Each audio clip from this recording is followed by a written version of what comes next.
If you guys have been following my channel, you would know that I am big on saving.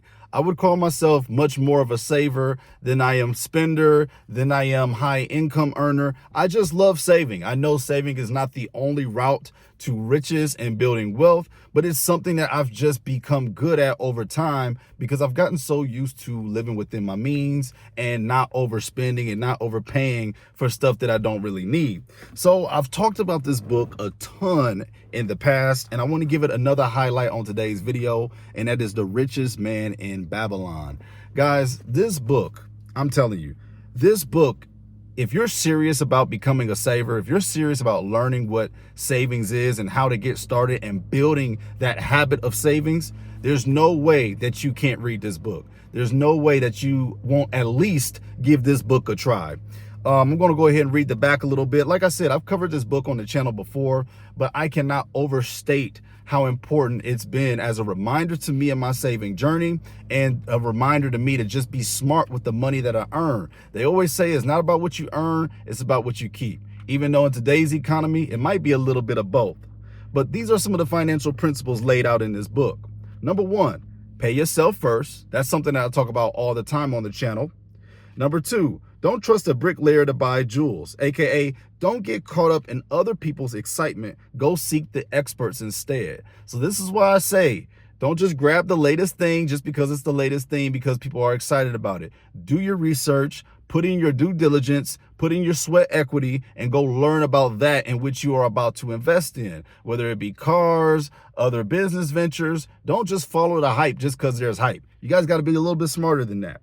Number three, don't put all of your eggs into a single basket, aka diversify your portfolio. We always talk about making sure you have multiple income streams, multiple ways and means to make money. Also, you shouldn't depend on just one thing. You shouldn't just depend on one job or your paycheck because things come and things go. Control thy expenses. Even the richest man has a time constraint on his life. Do what you enjoy, but don't overdo it. And this is a message that really needs to be stated in today's economy.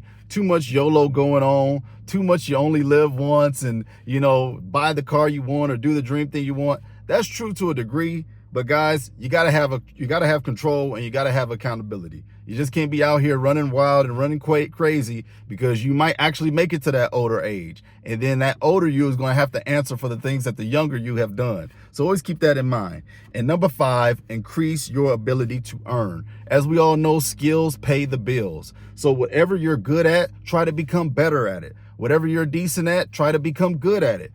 I'm always in a pursuit of increasing my skill set and getting a little bit better about what I have currently as abilities and the skills. Even when it comes to like my YouTube channel, I'm trying to be a little bit better for you guys, provide more entertainment, provide more research, provide more knowledge. I'm always trying to get better. So whatever you have, try to leverage your skill to get a little bit more from it. Because to me, I think where we're at in this economy, you're going to need a little bit of both. I'm a big saver and I love saving. I've never really made crazy money in my life, guys. The truth is I've never really made crazy money. That's not a hidden fact. That's not something I've ever hidden.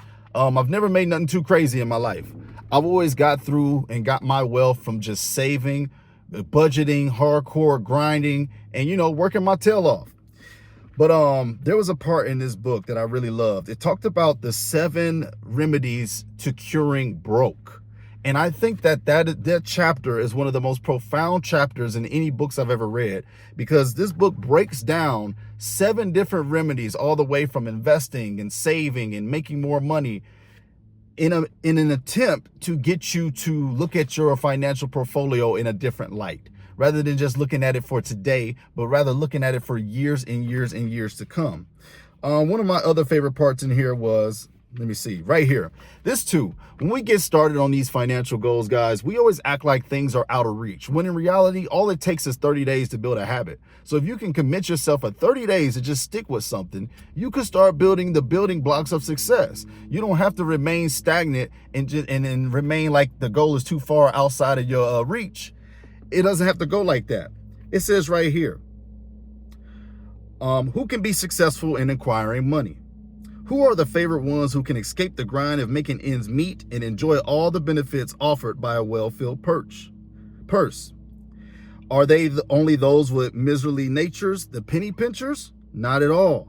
Financial success is something that is within the reach of every person who has a desire to succeed, to such an extent that he will willingly study and work to accomplish his ambition. Financial success is the logical result of consistent effort in the right direction and wisely taking advantage of opportunities, even though they may be so modest that others ignore them as of no consequences. We must also include every person, even if not employed, who has the ability to hold a position or create profitable employment for himself. So, guys, this is one of my favorite books when it comes to just saving and financial wellness.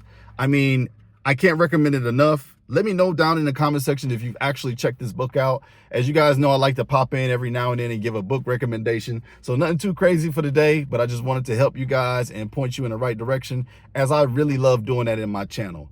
Again, guys, I'll never have all the knowledge. I'll never have all the wisdom, but I have my perspective, and my perspective has been true for me thus far. And I just want to thank all of my people and my subscribers and my loyal supporters for supporting your guy as I'm figuring this stuff all out, okay? It really means the world to me. It really means a lot to me.